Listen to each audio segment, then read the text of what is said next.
তো hello everyone, good morning. তোমরা সবাই কেমন আছো? আশা করি তোমরা খুবই ভালো আছো। তো রাকিস লাইফস্টাইলে তোমাদের অনেক অনেক স্বাগত। চলে এলাম আজকে নতুন একটা ভিডিও নিয়ে। তো পুরো ভিডিওটা তোমরা অবশ্যই চেক আউট করো, স্কিপ না করে। তো চলো দেখতে থাকো। তো সকাল সকাল আমি স্নান করে চলে এসেছি, দিয়ে পুজো টুজো দিয়ে ঘরের কাজ সবই সেরে নিয়ে মেয়েকে খাইয়ে নিলাম ব্রেকফাস্ট, আর আমি একটু চা বিস্কিট খেয়ে নিলাম। খেয়ে রেডি হয়ে গেলাম।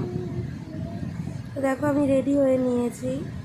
আজকে ছিল প্রচণ্ড গরম, তো দেখতেই পাচ্ছ মেয়েকেও রেডি করিয়ে দিয়েছি। তো কোথায় যাচ্ছি দেখতে হলে পুরো ভিডিওটা তোমাদের কিন্তু অবশ্যই অবশ্যই দেখতে হবে। তো দেখো এদিকে গপুকেও নিয়ে নিয়েছি, নিয়ে দেখো এবার আমরা বেরিয়ে পড়েছি। সাথে যাচ্ছে আমার মা আর আমার বম্মা, আমার বড় মাসি। আমার বড় মাসিকে আমি বম্মাই বলি। তো দেখো আমি আগে আগে গপুকে নিয়ে যাচ্ছি, ওরা মেয়েকে নিয়ে পেছন পেছন আসছে। তো দেখো এবার আমরা বাইপাস থেকে উঠে এবারে আমরা শিয়ালদার অটো উঠে পড়লাম, দিয়ে ট্রেনেও উঠে পড়েছি। যেহেতু প্রচণ্ড পরিমাণে গরম ছিল, ব্যাগ ট্যাগ ছিল সাথে, সেই জন্য আর ভিডিও ক্লিপ নেওয়া হয়নি। ট্রেনে উঠে একটু ভিডিও ক্লিপ নিয়ে নিচ্ছিলাম। তো দেখো ট্রেন থেকে নেমেও পড়েছি, দিয়ে এবারে হাঁটা শুরু করেছি আমরা ওই পারে গিয়ে। দিয়ে এবার আমরা টোটোয় উঠবো। তো দেখো আমরা টোটোয় উঠেও পড়েছি, যাচ্ছি। দেখো এবার আমরা টোটো দিয়ে নেমে পড়েছি। তো আজ ছিল মারাত্মক পরিমাণে গরম, কিছুই ভালো লাগছিল না। তো দেখো গপুকে কোলে নিয়ে আমি হাঁটা লাগিয়েছি, আর দেখো কে আসছে দূর থেকে, চিনতে পারছো? এখনও চিনতে পারলে না তোমরা? তো দেখো আমরা এবারে বাড়ির ভেতরে ঢুকেও পড়েছি। এবারে কি তোমরা কিছু চিনতে পারলে? হ্যাঁ, অবশ্যই চিনতে পেরেছো, নিশ্চয়ই চিনতে পেরেছো, কারণ আমি এসেছি আমার দিদি বাড়ি, আমার বদ্দি ভাইয়ের বাড়িতে আমরা এসেছি।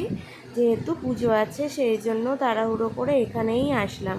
তো দেখো রোদ থেকে এসেছি বলে প্রথমেই একটু নুন, চিনি আর লেবুর জল আমাদেরকে সবাইকে দিয়ে দিল, খেয়ে একটু তৃপ্তি পেলাম। এদিকে পুজো চলছে, দিদি করছে সংকল্প, আর ওইখানে গোপকেও বসিয়ে দিয়েছে। তারপরে দিয়ে দিল ব্রেকফাস্ট, লুচি আর ঘুগনি। তো অল্প একটু ঘুগনি লুচি খেয়েও নিলাম, যেহেতু সকালে কিছুই খাইনি তেমন, প্রচণ্ড পরিমাণে খিদেও পেয়ে গেছিলো। তারপরে একটু ফান্টা খেয়ে নিলাম, তারপর বসেই ছিলাম, পুজো দেখছিলাম, প্রসাদ দিলাম সবাইকে, একটু হেল্প করে দিচ্ছিলাম দিদিকে। তারপর দিদি বললো লাঞ্চ করবি আয়। তো দেখো লাঞ্চে ছিল সাদা ভাত, সবজি ডাল, আলু পোস্ত, আর ছিল মিক্স ভেজ, যেটা আমি খাইনি বলে দেখাতে পারিনি, আর ছিল পনিরের ডালনা, আর ছিল চাটনি, পাঁপড়, পায়েস, মিষ্টিটাও খাইনি বলে আপনাদের সাথে শেয়ার করতে পারলাম না। তো দেখো বিকেলে দুপুরে একটু এসি চালিয়ে ভেতর ঘরে শুয়েই ছিলাম, তাও যেন অস্বস্তিকর লাগছিলো, ভালো লাগছিলো না। তো বিকেলে একটু ছাদে ঘোরাঘুরি করছিলাম, আর মেয়ে দিকে করছিল দুষ্টুমি। তো 7:30 বাজতেই চললো। তো ভেবেছিলাম যে থাকবো, কিন্তু আর ভালো লাগছিলো না, যে না থাকবো না, বাড়ি চলে যাই। তো দেখো রেডি হয়ে আমরা স্টেশনে চলে এসেছি। এদিকে ট্রেনেও চলে এসেছিলো, আমরা উঠেও পড়েছি। ট্রেনে ছিল মারাত্মক ভিড়, সেজন্য আর কোনো ভিডিও ক্লিপ নিইনি।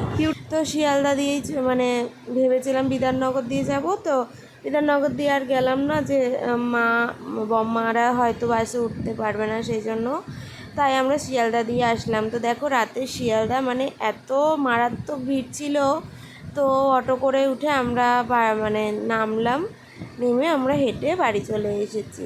তো এসে আর কিচ্ছু ভালো লাগছিল না, মেয়ে ওর ঠাম্মা দাদানের ঘরে চলে গেছে। আমি একটু ফ্রেশ হয়ে ড্রেস চেঞ্জ করে একটু মুখটা ক্লিন করে একটু টোনার অ্যাপ্লাই করে নিলাম, দিয়ে একটু আর শরীরটা দিচ্ছিল না, এবার শোবো।